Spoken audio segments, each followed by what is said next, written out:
Joining me is a Liberal MP, member for Menzies, Keith Wolahan. Keith, thanks for your time. The Prime Minister wasn't briefed on that caravan terror plot until well over a week after it was uncovered, and when it was made public is when he was briefed, is what Sky News has confirmed today. Peter Dutton was asked about it. I want to play Peter Dutton's comment and then I'll get your thoughts, Keith.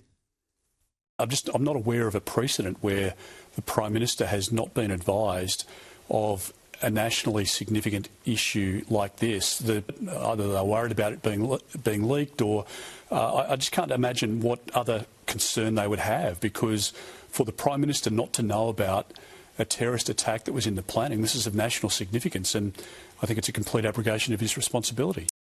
Now, Keith, my understanding is that the protocol suggested that the Federal Police didn't brief the Prime Minister because there wasn't an imminent threat. This was kept covert. It did leak.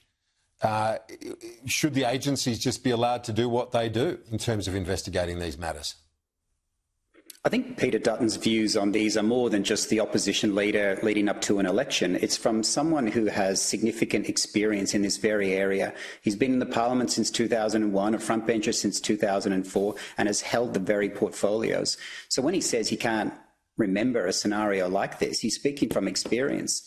And yes, the Prime Minister can't comment on operational matters, but there is a problem with the reporting chain. And we need to get to the bottom of that. Is it the case that the Prime Minister has asked not to be told of certain things for political reasons? I hope that's not the case.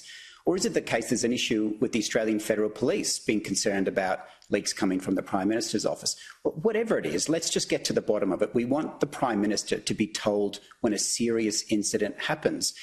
The context is important.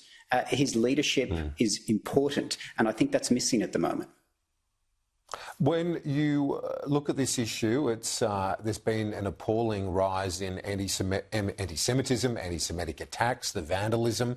More than that now, the violence and the threats of greater violence. This is a real concern. And I know, having spoken to many members of Australia's Jewish community as well, that this is a moment of fear. Is it a time where we should try and have unity in terms of our leadership, as opposed to the politicising of it? We should, but that means we want the government and the Prime Minister to rise to the occasion, and they haven't.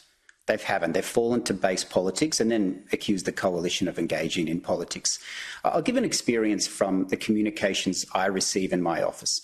There's people who write regularly to their MPs, and there are some who, when this conflict started, talked about Israel and had criticisms of Israel. I noticed the language then shift to Zionists. And then in the last few months, they openly say the Jews. So we've gone from Israel to Zionists to the Jews. And I think because that language has allowed to evolve, we have seen this open risk to the Jewish community, including the Great Synagogue in Sydney. Yeah. This is a turning point in our nation, and we all must rise to the occasion.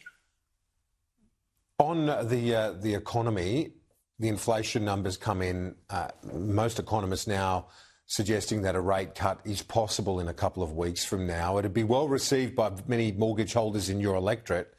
And politically, is it not something that might shift a bit of momentum, that the government says, look, the worst is behind us now?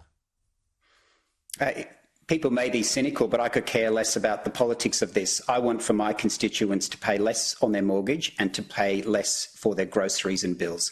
That's why we need inflation to come down and we need interest rates to come down. So, of course, the Reserve Bank is independent and they'll balance those two considerations together. But we need the government to be doing their job so that both of those line items come down.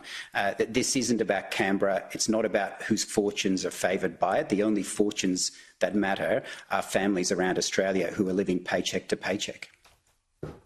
Keith Wolahan, we'll see you next week as Parliament returns. Thanks. Thanks for having me.